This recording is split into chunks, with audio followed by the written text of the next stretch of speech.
क्षमा चाहूँगी कुछ लोगों को अगर बुरा लगे भी। तो इसी बात का खेद है कि इस धर्म मंच पर जो नृत्य हो रहे थे वो अच्छा नहीं लग रहा था। यहाँ पर दादी लोग बैठी हुई हैं, बाबा लोग बैठे हुए हैं, बड़े हैं, बुजुर्ग हैं, बच्चे हैं। आदरणीय मुख्य अतिथि महोदय, इस पांडाल में उपस्थित मेरे सभी बड़े, सभी को मेरा सादर प्रणाम है और मेरे सभी भाई बहनों को मेरा नमस्कार है। मैं विद्वान तो नहीं हूँ, मुझे हालांकि भाषा का ज्ञान है, अंग्रेजी भी जानती हूँ, किंतु मैं हिंदी में और संस्कृत थोड़ा सा बोलना चाहूँगी, क्योंकि मुझे लगता है भाषा केवल एक माध्यम है अपनी भावनाओं को दूसरों तक व्यक्त करने का। अगर मैं अंग्रेजी में कह रही हूँ तो शायद बहुत लोग ना समझ पाएँ, तो इसलिए मैं नहीं चाहूँगी कि मैं अंग्रेजी शब्दों का ज़्यादा इस्तेमाल करूँ। सर्वप्रथम आज बहुत ही बड़ा, बहुत ही शुभ अवसर है, मुझे बहुत ही अधिक प्रसन्नता है और मैं बहुत ही धन्यवाद देना चाहूँगी विशेषतः पिता तुल्य श्री रुद्रनाथ राय जी का, जिन्होंने मुझे बोलने का अवसर दिया, अपनी बातों को व्यक्त करने का अवसर दिया। जीवन में मैंने पहली बार तो रामलीला देखी है और बहुत ही अच्छा मुझे लगा और भगवान, मतलब जितने भी किरदार मुझे यहाँ दिख रहे हैं, मुझे लगता था कि मतलब लग रहा है कि सब असली हैं। कोई, मुझे ये नहीं लगता है कि कोई किरदार निभा रहा है और बस मन कर रहा है कि बस प्रभु के मुख को देखते ही रह जाए। बहुत ही सुंदर लग रहे हैं। बचपन से ही हम माता पिता से रामायण सुनते आए हैं, रामचरितमानस का पाठ भी मेरे घर होता रहा है और जैसे हम सब जानते हैं कि अगर हम रामचरितमानस पढ़ते हैं तो हर बार कुछ नया मिलता है, सुनते भी हैं तब भी हर बार कुछ ना कुछ नया मिलता है। कभी कथा सुनिए तो हर एक कथावाचक कुछ ना कुछ नया आपको जरूर बताएगा। तो मुझे भी वही अनुभूति हुई यहाँ पर और रामलीला देख कर के भी मैंने बहुत कुछ नया सीखा है और वो अवसर मुझे मिला, मुझे बहुत प्रसन्नता हुई कि आज मैं यहाँ पर उपस्थित हूँ और वो इस पुनीत अवसर पर मैं यहाँ पर हूँ।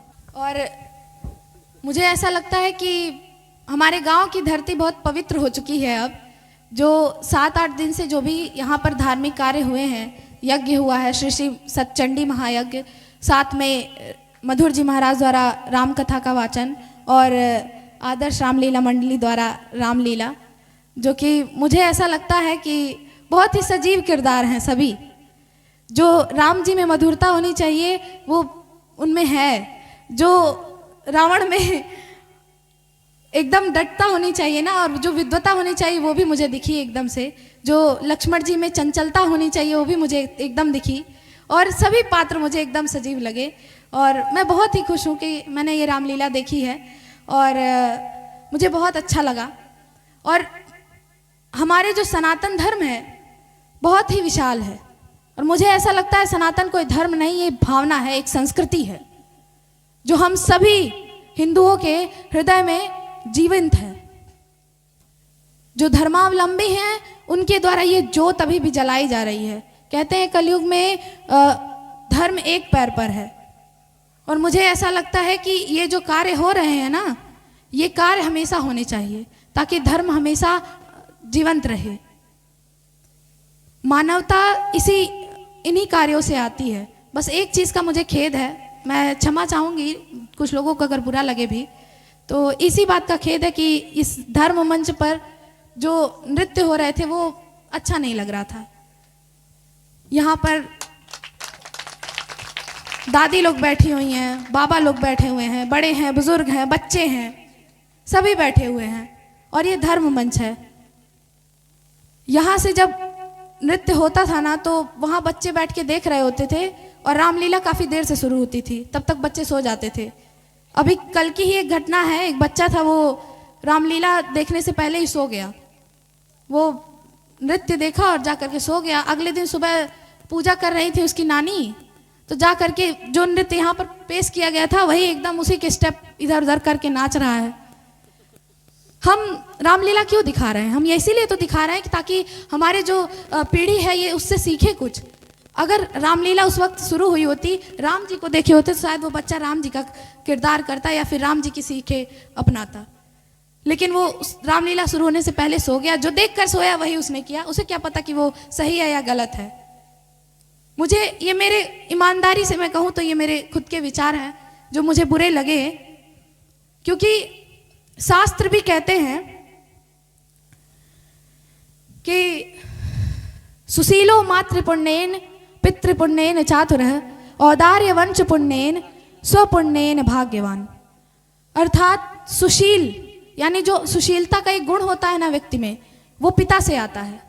अगर पिता ने पुण्य किए हैं तो उसी के पुण्यों से एक उस बच्चे के अंदर सुशीलता आती है। चतुराई जो होती है वो माता के पुण्य से आती है।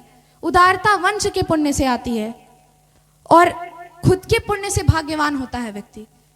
और अगर हम इस तरीके का वो करेंगे तो मुझे नहीं लगता है कि वो अच्छा आचरण बच्चों में जाएगा।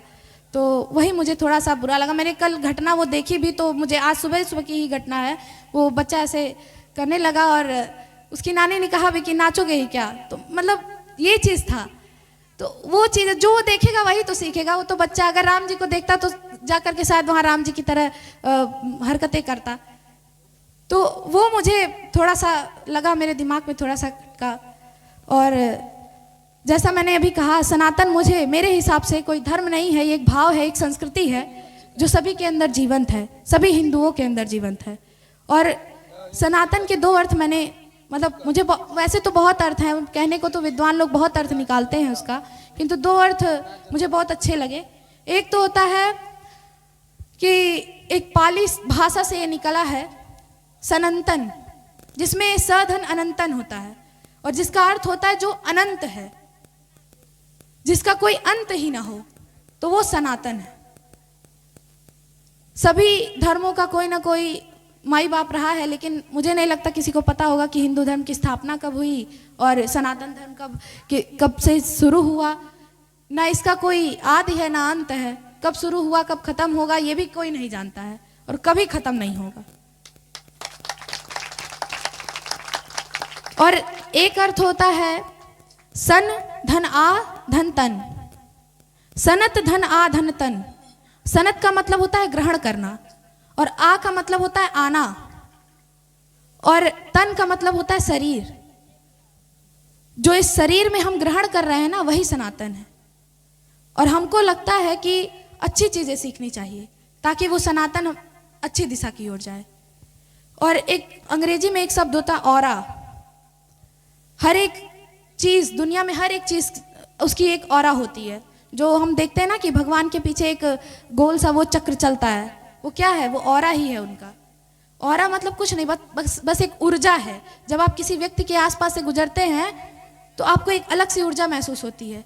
किसी संत के पास से गुजरेंगे तो सकारात्मक ऊर्जा नहीं मिलेगी, और वहीं किसी शराबी के पास से गुजरेंगे तो नकारात्मक ऊर्जा मिलती है। तो वही है ऑरा। और यहाँ पर आने के बाद वो ऑरा जो मतलब इस वातावरण में जो ये कार्यक्रम हुए, वो बहुत ही पुनीत हो गया।